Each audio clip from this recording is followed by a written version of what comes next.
In this video, I'll show you how to check removed users on Telegram so you can manage your channel members more easily.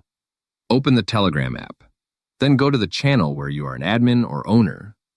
Once you open the channel, tap on the channel name at the top of the screen. This will open the channel information page. From here, tap the pencil icon or edit option to open your channel settings. Now scroll through the settings menu until you find removed users or banned users. Tap on it to continue.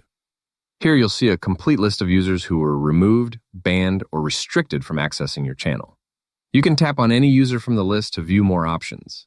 If you want to allow someone back into the channel, simply tap on their profile and remove the restriction or unban them.